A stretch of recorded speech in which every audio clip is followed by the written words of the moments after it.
Okay, hi everybody. In this review module, we are going to be talking about component analysis.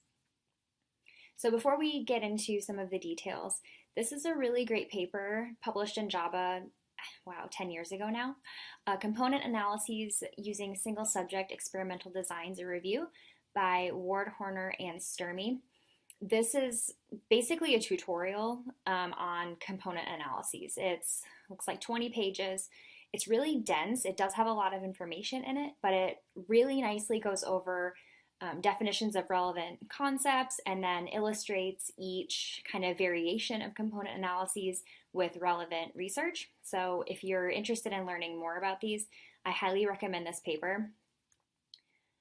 If you don't have access to a library through your university, you can still access this paper. So this is kind of like a research hack. If you go to researchgate.net, it's kind of like LinkedIn, but specifically for researchers, and you search for the author of whatever paper you're wanting.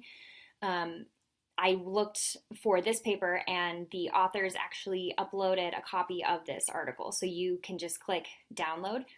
Not all authors do that, but there is a button that says request full text oftentimes. So if you are ever searching for a paper and you see that you want it, you can just go to ResearchGate, look up the author, find the paper, and then click, it's a blue button, request full text, and it sends a message directly to the authors. I get these requests a lot.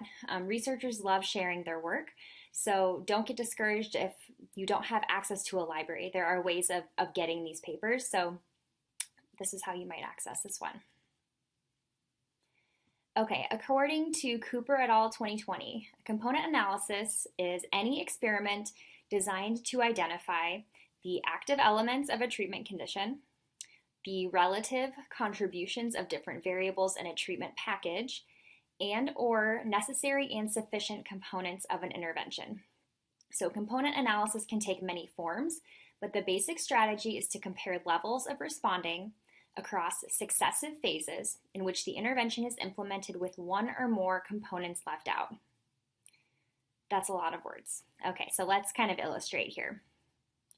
So first, this term package intervention. So approaches to treatment, depending on what the issue is, sometimes / often include these package interventions. So a package intervention is just one that has multiple behavioral procedures or techniques in one. So for example, for feeding disorders, behavior analysts have developed a lot of really great techniques to treat children who are really food selective or who refuse to eat altogether. But if you look at these treatments, oftentimes they're packages. They have a lot of different treatment components in them. For example, they might mix low preferred and high preferred foods together. And they might also remove food that might be packed in the child's cheek. So some children take a bite of food and then they'll pack the food in their cheek. So that could be a component of the intervention. There might also be a liquid chaser like juice or milk. They might also keep the spoon in place in front of the child's face until or unless they take a bite. They might also include non-contingent reinforcement in the form of free access to toys or high preferred items during the session. They also might implement a response cost procedure for packing or disruptive behavior. And they also might implement contingent escape or breaks for successful food consumption. So that might be one big package. All of those procedures might be implemented together.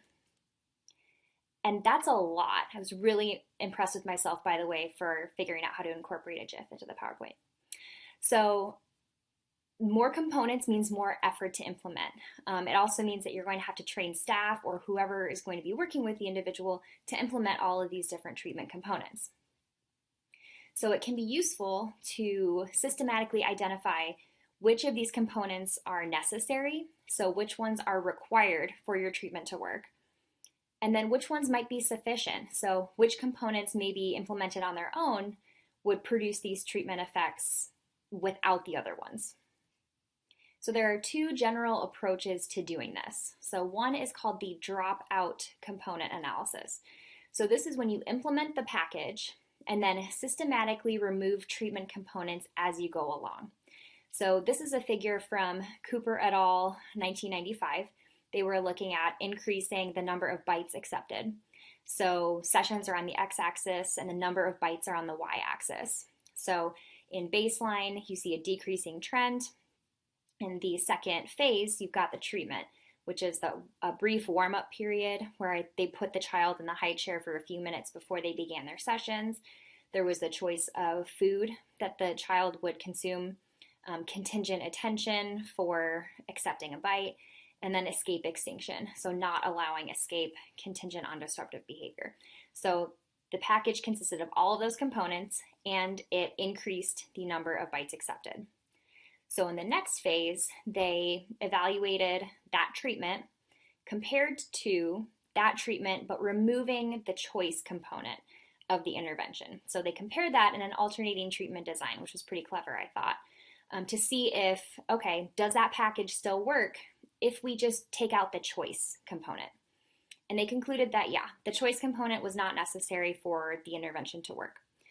So then in the subsequent phase, they evaluated their treatment, now excluding the choice component. But then in this one, they removed the warm-up period. So they again alternated those treatments in an alternating treatment design, and they found again that warm-up period was not necessary for treatment to work. So then in the next phase, they evaluated just contingent attention and escape extinction compared to just contingent attention. So they said, okay, maybe we can get away with not using escape extinction. And that's when the treatment effects kind of degraded. So they concluded that escape extinction was necessary for their intervention to work, because as soon as they removed that treatment component, the effects of the treatment deteriorated. So that's our dropout component analysis. And it makes sense if you think about that term. You're dropping out pieces of your intervention as you go along to identify which treatment components are necessary. So another treatment or another approach to component analysis, got the dropout. This one is the add-in component analysis. So in this type, you assess components individually or in combination before you implement the package. So this is a figure from Tiger and Hanley in 2004. They were looking at establishing stimulus control over MANs or requests in typically developing preschoolers. So sessions are on the x-axis and MANs or requests are on the y-axis.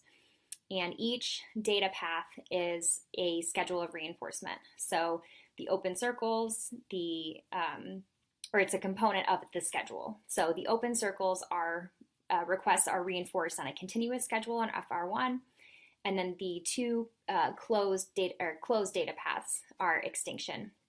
So in a mixed schedule, that's where you have components that alternate sequentially, so one right after another, and there are no discriminative stimuli that signal which schedule of reinforcement is in place. So in the mixed schedule, kind of unsurprisingly, there's not a whole lot of differentiation between requests in the FR1 versus extinction components. So they then went to the multiple schedule. In the multiple schedule, you do have SDs, discriminative stimuli, that are associated with each reinforcement schedule. So you see a little bit more differentiation in requesting. The open data path is a little bit above the two closed data paths. Then they added in a rule that described what contingencies were in place. So they told the children, if you ask, you will get, I think it was attention. Versus in the extinction components, you can ask, but I can't pay attention to you. So when they added the rules to the multiple schedule, that's when you really saw differentiation in MANs. They reversed back to the mixed schedule and then replicated the kind of package of the multiple schedule and the rules. So showing that the multiple schedule on its own was not enough to facilitate differentiation. Although I bet if they continued that phase on, that second phase, they would have eventually gotten it. But almost immediately upon implementing the rule, they saw an increase in MANs in the FR1 and then a decrease in extinction. So this is an example of the add-in component analysis. So when do you do this in practice? If you have limited resources, you might wish to do that add-in component analysis. So if you're in a school setting, for example, or you're trying to do something within the home, you might want to, and kind of in general, we want to require as few pieces of an intervention that will still be successful as possible. So if you especially have limited resources, then it might be useful to do this add-in component analysis where you start with just one component of a treatment, conduct a few sessions. If that doesn't work, or it works but not to the extent that you want it to, you could add in subsequent pieces. We do that sometimes. We'll do maybe FCT plus extinction if we're trying to treat problem behavior, and then maybe we'll get a decrease in problem behavior, but it's not eliminated. So then we might add on an additional piece, maybe some non-contingent reinforcement or a brief non-exclusionary timeout or something like that. But we don't incorporate all those pieces at once. We kind of add things in as we go if we need to. Regarding the dropout analysis, this is the one where you start off implementing the package and then systematically remove different pieces. This might be useful if you need immediate behavior change. Maybe you're dealing with really severe behavior and you need it gone, you need it suppressed immediately. You might throw a bunch of components into your package. And then once you've got behavior suppressed, you could say, okay, let's start taking away some of these pieces systematically to see which ones are really necessary, because in the long run, we might not want to incorporate all of these pieces. So comment with any questions, check out that paper. Let me know what you think.